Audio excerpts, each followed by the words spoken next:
सभी लोग प्रयागराज में आते हैं स्नान करने के लिए, क्योंकि हर जो भी माघ के महीने में तीर्थों में स्नान करने का बड़ा महत्व है।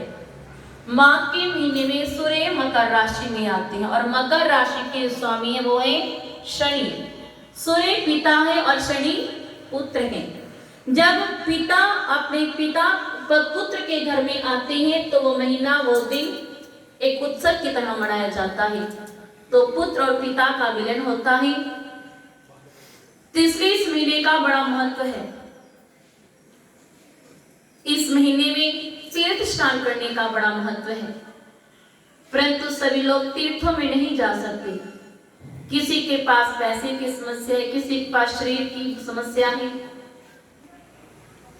किसी को कोई तो किसी को कोई। तो ऐसे में अगर कोई व्यक्ति चाहे कि हम घर बैठे ही तीर्थ स्नान का फल प्राप्त करें तो उसका उपाय क्या है? उसका उपाय भी हमारे महापुरुषों ने बताया। इसका उपाय क्या है? 68 तीर्थ सकल पुण्य जीव दया परवान। अगर व्यक्ति 68 तीर्थों का फल अपने घर बैठे ही लेना चाहे तो उसे क्या करना चाहिए? जीव दया परवान। उसे जीव मात्र के ऊपर कृपा करनी चाहिए। जो व्यक्ति परोपकारी है, दूसरों का भला करता है, उसे घर बैठे ही तीर्थों का फल मिल जाता है। जैसे एक बार रबिया बसरी नाम की संत हुई है, जो अपने मित्र मंडली के साथ, कीर्तन मंडली के साथ हज करने के लिए जा रही थी। तो रास्ते में इस जगह पर उसे भूखा प्यासा कुत्ता मिला, जिसे बड़ी प्यास लगी थी। तो रबिया बसरी ने कहा, रुको, कुछ देर इस कुत्ते को पानी पिलाकर आगे बढ़ते हैं। तो दोस्तों ने कहा, रबिया, इतने में हज करने का जो मुहूर्त है वो निकल जाएगा। तो रबिया ने कहा, आप जाना चाहे तो जा सकते हैं, पर मैं जब तक इस कुत्ते की प्यास नहीं मिटा देती मैं यहाँ से नहीं जाऊंगी। सभी मित्र आगे बढ़ गए, पर रबिया बसरी उस कुत्ते को पानी पिलाकर फिर वहां पर पहुंची। सभी हज कर चुके थे जब रबिया बसरी वहां पर पहुंची।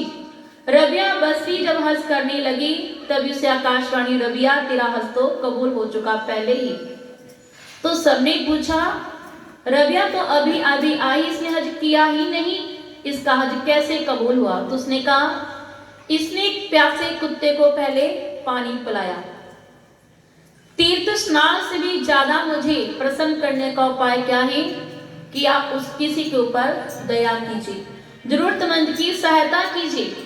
ईश्वर भी जब हमारे ऊपर कृपा करता है तो सबसे पहले यही देखता है कि हमारे अंदर दया कितनी है।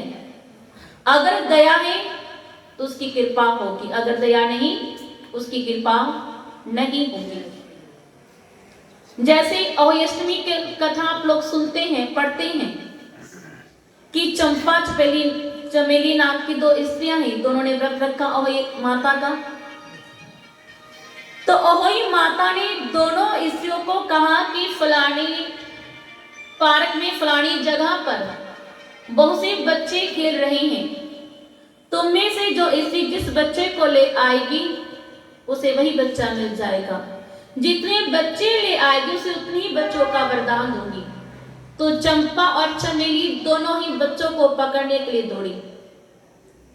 चंपा ने देखा जो बच्चे को पकड़ने लगी, जिस भी बच्चे को, बच्चा रोने लगा। तो चंपा से किसी बच्चे का रोना ना देखा गया तो उसने किसी बच्चे को नहीं उठाया। चमेली ने भी जब बच्चों को पकड़ना आरंभ किया तो तब भी बच्चे रोने लगे, परंतु चमेली ने सोचा कि अगर मैं किसी बच्चे को नहीं पकड़ूंगी तो मेरे को संतान की प्राप्ति नहीं होगी। उसने जैसे कैसे निर्दयी होकर बच्चे को पकड़ लिया और पकड़कर साथ ले आई। अहोई माता प्रकट हुई तो उसने कहा, चंपा मां बनने के लायक है, चमेली मां बनने के लायक नहीं है। क्यों? चमेली ने कहा, मां आपने तो कहा था जो बच्चे को लाएगा वो मां, उसे मां का वरदान दूंगी मां बनने का।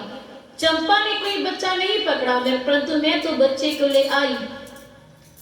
तो मैया ने कहा, अहोई मैया ने कहा तूने बच्चा तो पकड़ लिया, पर बच्चा रो कितना रहा है। तुम्हें बच्चे के रोने पर तरस नहीं है, तुम्हारे अंदर ममता ही नहीं है। जिस स्त्री के अंदर ममता नहीं, दया नहीं, वो माँ बनने के लायक है ही नहीं। तो वही माता ने चमेली को माँ बनने के योग्य सिद्ध कर दिया और चंपा को संतान का वरदान दिया। इसी प्रकार माता पार्वती ने जब तपस्या की तो भोले बाबा उसकी परीक्षा लेने आए। भोले बाबा ने एक मगरमच्छ का रूप बनाया, एक बालक को पकड़ लिया। बालक चिल्ला रहा है, बचाओ बचाओ। माता पार्वती के कानों में बालक के रोने की आवाज पहुंची तो माता पार्वती ने मगरमच्छ को कहा, अरे इसे क्यों मार रहे? उसने कहा, मुझे भूख लगी है। तो पार्वती मैया ने कहा, इसे छोड़ दो। उसने कहा, इसे मैं तभी छोड़ सकता हूं जब कोई व्यक्ति मुझे अपनी तपस्या का फल दे। तो पार्वती मैया ने बिना सोचे समझे कहा, मैंने अब तक जो भी तपस्या की उस तपस्या का फल तुम्हें देती हूं, इस बच्चे को छोड़ दो। तभी मगरमच्छ ने उस बच्चे को छोड़ दिया। पार्वती मैया दोबारा तपस्या करने के लिए तैयार हुई तो भोले बाबा प्रकट हो गए। कहा, पार्वती तुम्हें तपस्या की आवश्यकता नहीं है, तुम्हारी तपस्या पूर्ण हुई। तो पार्वती मैया ने कहा, प्रभु वो तपस्या तो मैंने एक बालक के लिए दान कर दी है मगरमच्छ को। तो भगवान ने कहा, दान की हुई वस्तु बढ़ जाती है। तूने जो तपस्या दान के एक बालक के ऊपर दया करके वो तपस्या 10 गुना ज्यादा बढ़ गई है। तुम्हारा मनोरथ पूर्ण होगा, तुम्हारे अंदर दया है। तो जिसके अंदर दया है उसे घर बैठे ही सभी तीर्थों का फल मिल जाता है। 68 तीर्थ सदल पुण्य जीव दया प्रवाह। जो जीवों के ऊपर दया करता है उसे घर बैठे ही सभी तीर्थों का फल मिल जाता है। परंतु दूसरों के ऊपर दया भी हम तभी करेंगे जब हमारे अंदर योग्यता होगी। किसी को आप चाहते हैं कि आप विद्या दान करें, पढ़ाने के लिए आपके पास भी तो विद्वता होनी चाहिए। किसी की आप पैसे से सहायता करनी चाहते हैं, उसके लिए जरूरी है कि आपके पास पैसा हो। अगर आप स्वयं ही गरीब हैं तो बताइए आप दूसरे को दान कैसे करेंगे, दूसरों की सहायता कैसे करेंगे? आप स्वयं ही अनपढ़ हैं तो दूसरों को कैसे पढ़ाएंगे? जो चीज किसी को देनी है वो चीज पहले अपने खुद प्राप्त करो। अगर दूसरों को पर दया करनी है, दूसरों पर दया करने से पहले अपने ऊपर दया कीजिए, आत्म दया कीजिए, ताकि आप योग्य बन सके।